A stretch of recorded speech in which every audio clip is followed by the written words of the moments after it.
Hello everybody, so we are going to get started now. We are starting today with our first revision session. These will be running every Tuesday, Wednesday and Thursday. English and Maths are working really hard together to try and make these revision sessions as useful as possible for yourselves. So if you do have any questions during this, please do ask us any questions, leave us any comments, email in, let us know what you would like to see in these revision sessions, let us know what you'd like us to cover in them. These revision sessions are here to help you get through your exam, because it's not long now until the exam, so we want to provide you with all the support possible. So we shall get started today. So what we're going to do today is we're just going to have a look at paper 1. So as you may remember, we covered paper 1 up until Christmas, and then we moved on to paper 2.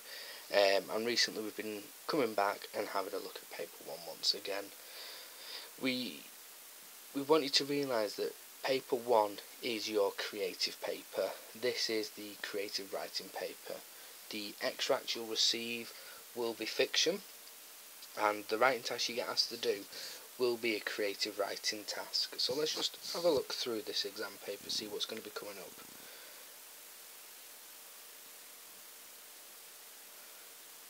I'm off to a wonderful start there. As you can see, it clearly says paper 2, writer's viewpoints and perspectives. So that's not paper 1 at all. That's paper 2. So we will just go ahead and we'll look at paper 2 as we've got this one loaded. So as I clearly mentioned that paper 1's creative writing, this one is obviously going to be different to that.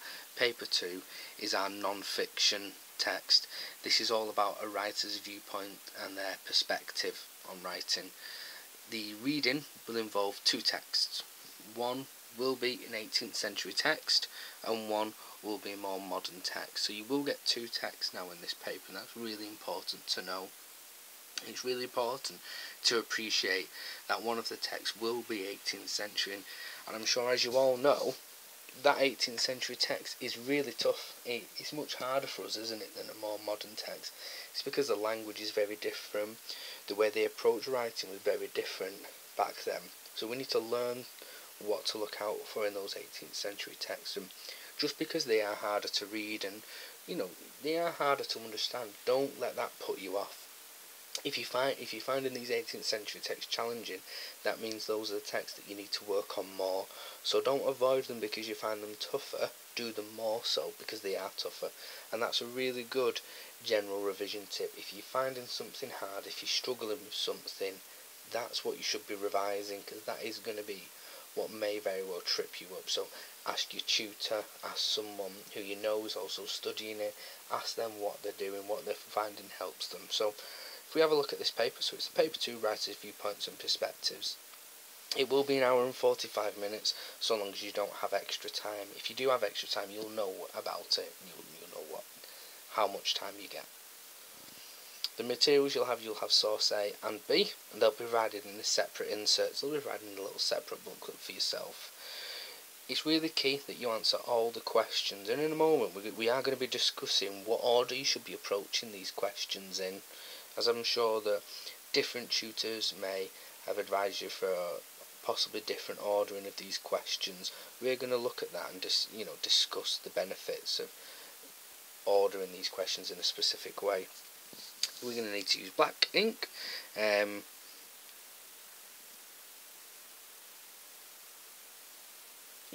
Here's a key point up at the top now, you do all rough work in this book. Okay, so it's letting you know that you are expected to do rough work, as in you are expected to plan things out. I'm sure, as we were mentioning in the lessons recently, planning your work is so vital. When you don't plan your work out, it's not as coherent, and as you know from our sessions, the word coherent comes up so much in the mark scheme. The examiners are looking for your work to be coherent, so they're looking for it to be clear and to have a logical order into it. If you plan your work, that will be much easier to achieve.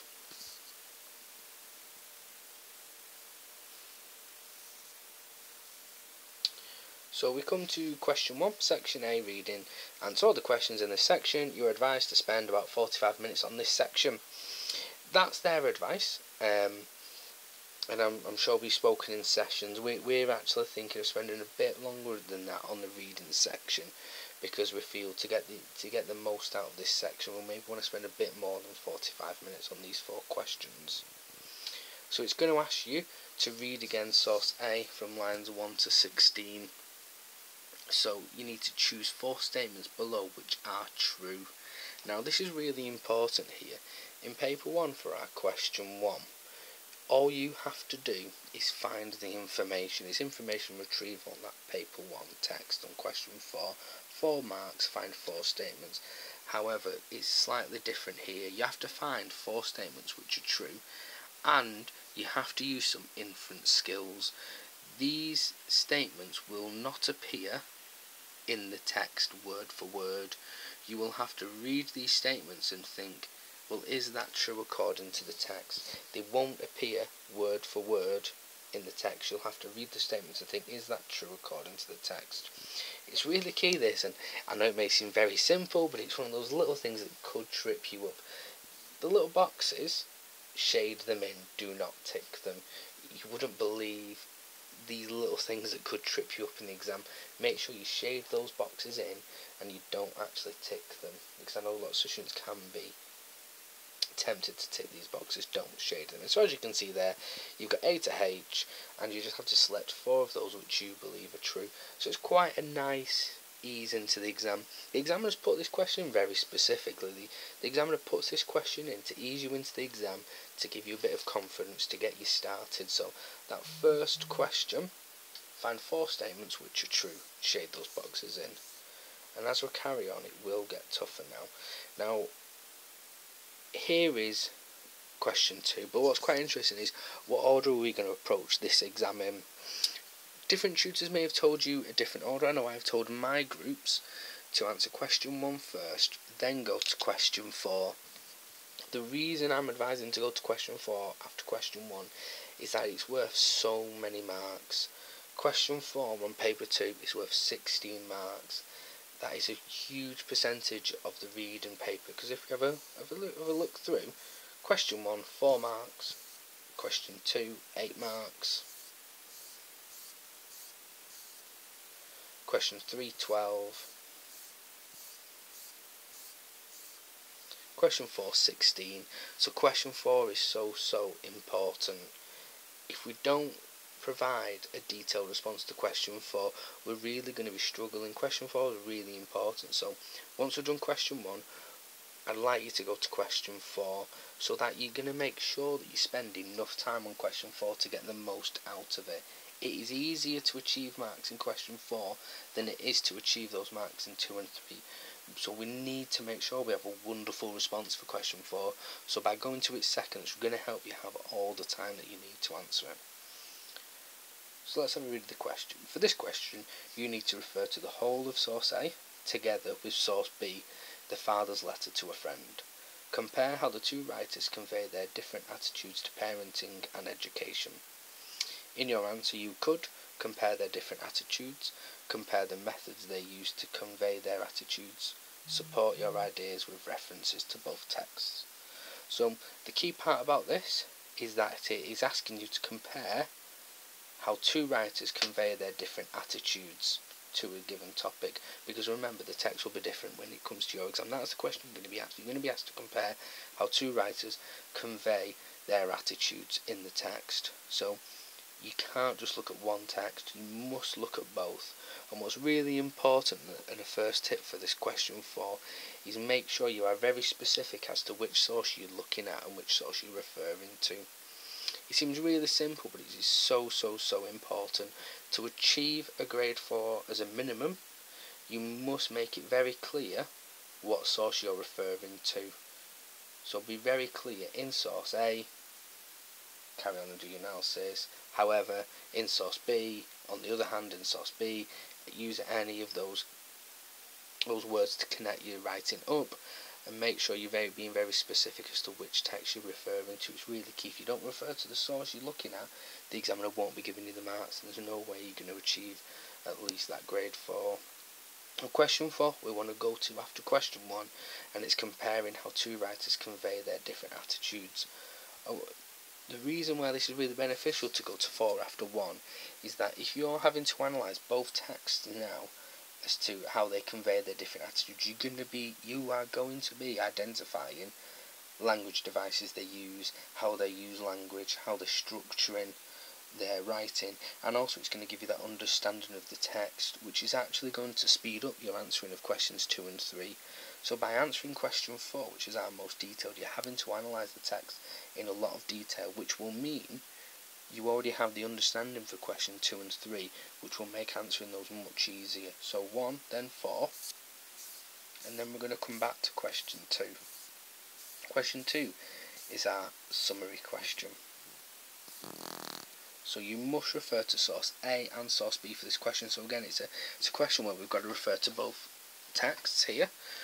Use details from both sources. Write a summary of the differences between Eddie and Henry. Now, obviously, your exam will be different. It will always say use details from both sources. Write a summary of the differences, and then it will change depending on what type of text you have. This example just says between Eddie and Henry.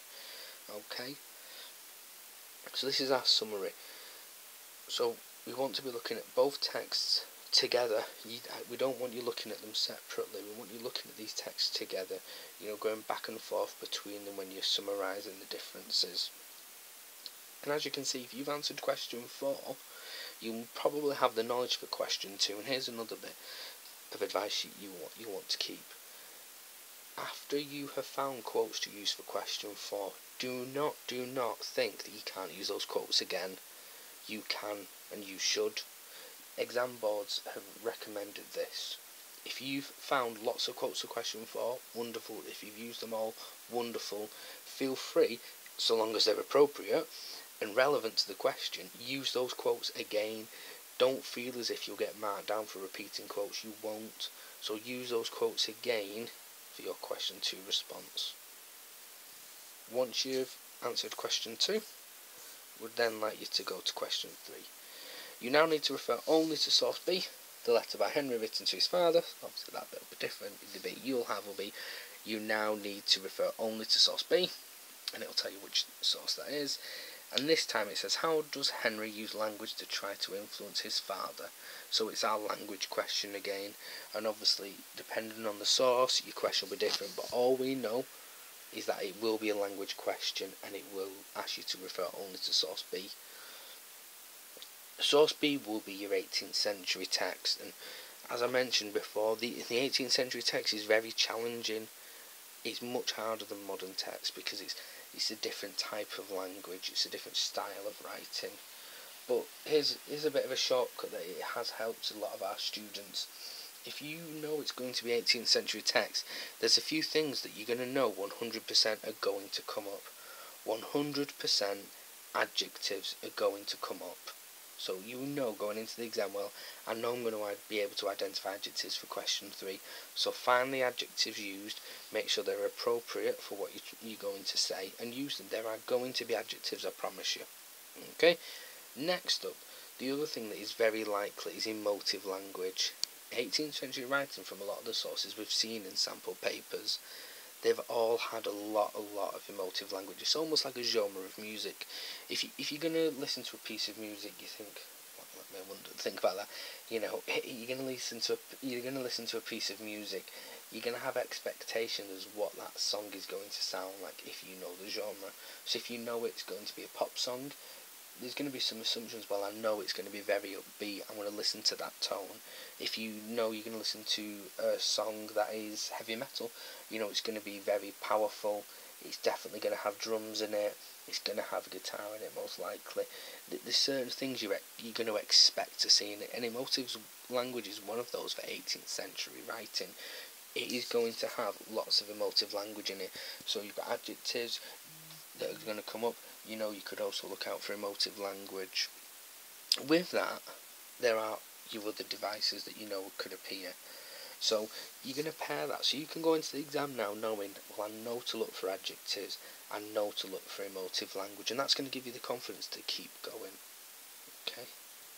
And we've seen this quite a bit, and it's always a complete guess, but Charles Dickens has seemed to come up quite a lot in the samples that we've seen.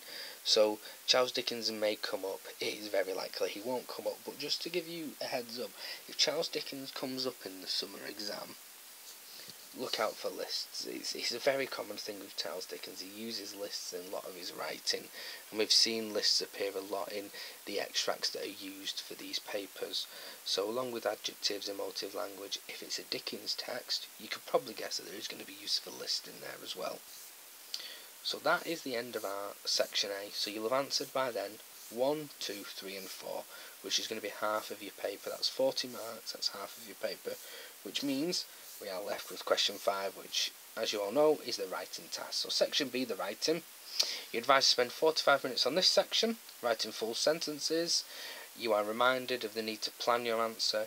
You should leave enough time to check your work at the end. So it's really important to plan your answer, because you are going to be marked on how well structured your response is, how clear your response is. If you've not planned it and you're just thinking of things off the top of your head, you may be prone to,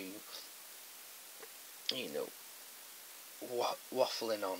Okay, it's common, it happens. If you're thinking of things off the top of your head, you'll just carry on and carry on and carry on. You're thinking it's wonderful, you're writing a lot, but it's not specific enough, it's not detailed, it's not been well thought out. Your points haven't been planned in order. I'm at this point and this point and this point. That will help you. That plan will really, really help your response. So you do need to plan it. It will make your response much better, I promise. And you should leave enough time at the end to check your work. That's because 16 of your marks that you get on this question are going to be for your spelling, your punctuation and your grammar. So you're going to want that time to go through it. You speak to your tutor. So, you may very well know this already, and I hope you do, but if by chance you can't think right now, speak to your tutor. Say to them, what is my weakness with spelling, punctuation and grammar? Find out 3 key weaknesses of yours in your head.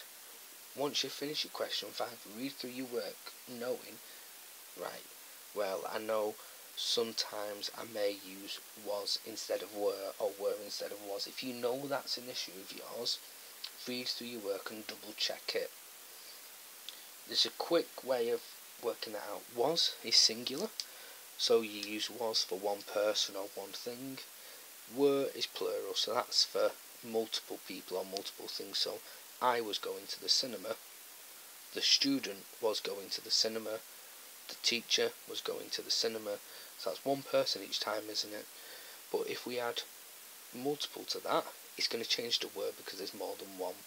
So they were going to the cinema. Okay, the students were all in class. So because that's more than one person or thing I'm referring to, that's were. Okay, so find out what your weakness is and make sure you've got that time at the end to read through your work and look for those errors. See if you can spot them. It's really going to help you. Now, whereas in paper 1 you get 2 writing tasks to choose from, paper 2 you only get 1 writing task to choose from. So whatever comes up, that is what you're going to have to do. And here's a key thing: paper 2 will always provide you a quote, and then you will have to provide your viewpoint on that quote. So here's the quote we've got in this one: homework has no value. Some students get it done for them, some don't do it at all. Students should be relaxing in their free time. So that's our quote, and then it's going to give us a writing task based off that quote. Write an article for a broadsheet newspaper in which you explain your point of view on this statement. So it's asking us to write an article, so that's the form, that's what we need to set it out like. We need to make sure it looks like an article, and we use devices that are appropriate for an article. It's a broadsheet newspaper, so our audience are going to be people who read broadsheet newspapers, so that means we're going to have to use formal language, no slang whatsoever, and we don't want to use contractions in our writing. So we don't want to write things like it's, you'd write it is. So we don't want to use contractions because it's going to be formal writing, and you're going to have to explain your point of view on that quote. So first decide which side of the argument you're going to fall. Are you going to say homework has no value? Are you going to say homework has value? So plan your response out now, just roughly in the space you have here, you've got so many pages to write in, okay? You're not going to run out of space. There's always paper on hand for you to have more, so you've got loads of space to make sure you plan things out, plan some ideas down. What points are you going to bring up, what anecdotes are you going to bring into your writing? Plan your response out and then write it, okay? So that's what paper 2 looks like. That's a brief overview of our paper 2 with a few tips within there. So we are going to be covering things in more detail, a bit more interactive in future. We just wanted to do a very general overview of paper 2 and talk about the ordering of your responses, because paper 1 is going to be the same.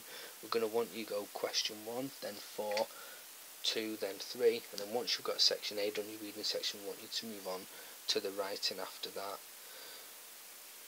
If you have any issues about the ordering of your paper, speak to your tutor. Make sure you're asking them questions constantly. It's really important to be speaking to your tutor. Make sure you understand your strengths and your weaknesses. Make sure you're speaking to them, asking them about your most recent mock. Where did you lose marks? What did you gain those marks on? Can you improve that strength any further? Make sure that you understand your writing for that text. Okay? If you have any questions, please feel free to write in with them now. I'm happy to answer any questions you have about the exam.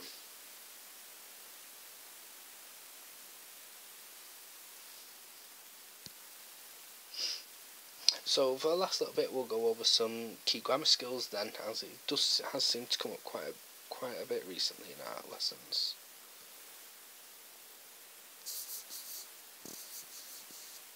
The power of this for now is looking quite a bit like writing these on paint. So was, as we said, is singular and were is plural. Okay, so was is going to be followed like I was doing this, I was doing that. So that's our singular, referring to any characters, you know. Let's say your character is called Logan. So Logan was doing this, Logan was doing that. So there are singular ones.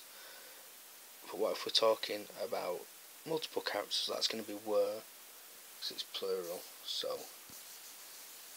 they were, we were. Those are our words that are plural that we'll use were for.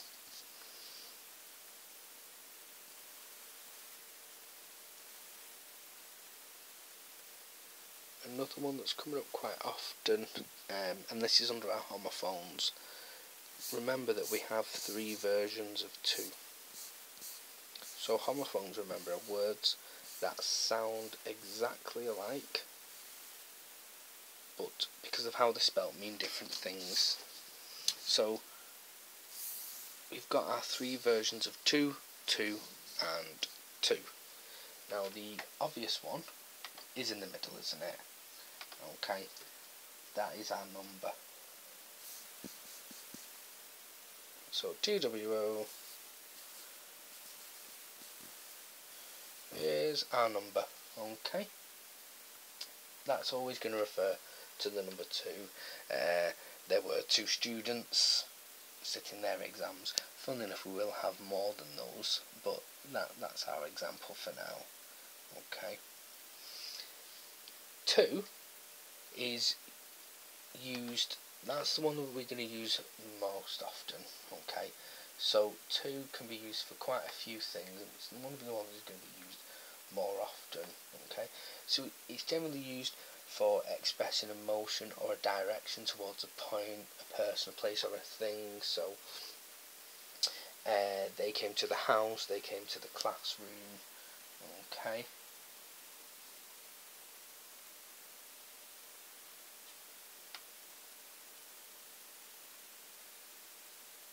It's our action. Okay, so I was going to the cinema, they were going to do their work.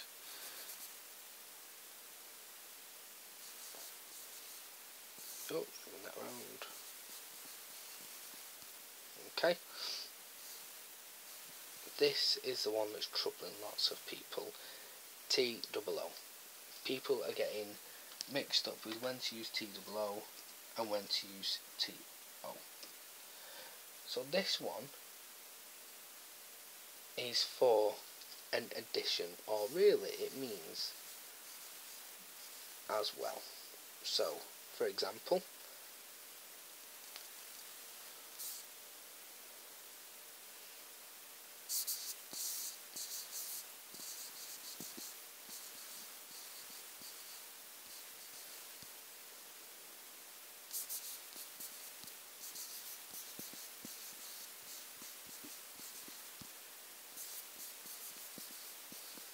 Logan was in his English class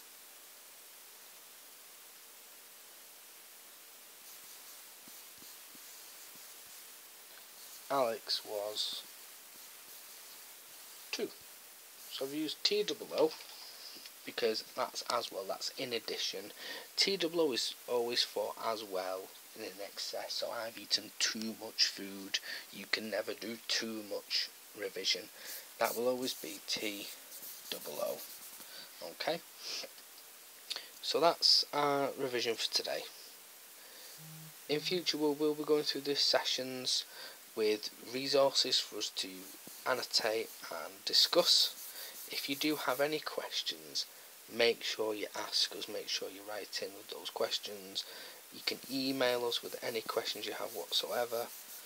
The revision sessions are running constantly throughout the week, as I'm sure you've seen the posters around college. We have twilight sessions running Monday, Tuesday, Wednesday and Thursday at Parsons Walk. We've got sessions running at Pagefield on those days as well, and we've got sessions running at Lee, so please speak to your tutors as to when those sessions are running. Revision 4:30 till 5:30, and there are also dinner time revision sessions and these online sessions as well. So please, if you want any support at all, make sure you ask one of us. We're more than happy to help you. What should you revise in? What should you be doing? Any questions whatsoever, please do try to get to some of those revision sessions. You can message us on Twitter with any questions you have and we'll always get back to you. And also remember that at 8 o'clock there will also be a maths revision session as well. So thank you and goodbye.